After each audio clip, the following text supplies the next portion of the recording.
When you guys have somebody build your house, you want him to not come and put his finger up the wall and tell you the pool is fine and the walls are straight. You want him to use technology. And we have good technology to make sure everything we do is well.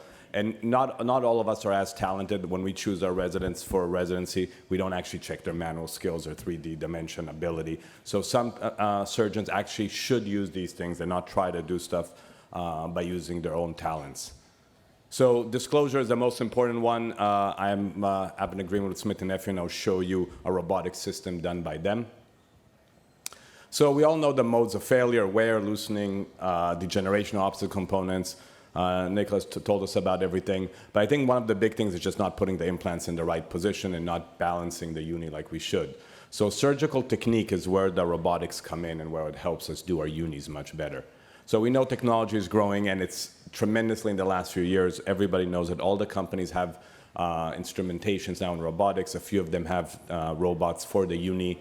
And we know that I think it's going to be close to 100% in about 5-10 years. That's kind of my guess, when all of the people using their finger die off. So if we look at surgical steps, tips and tricks. So Mike's going to kill me later, but it's fine. This discussion is going to be great.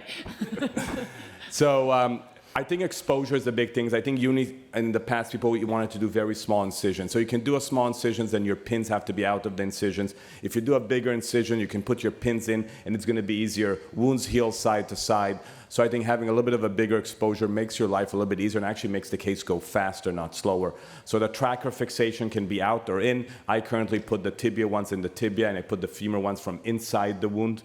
So I need the incision a little bit longer so I can put it on the medial side. That's for the femur and for the tibia. So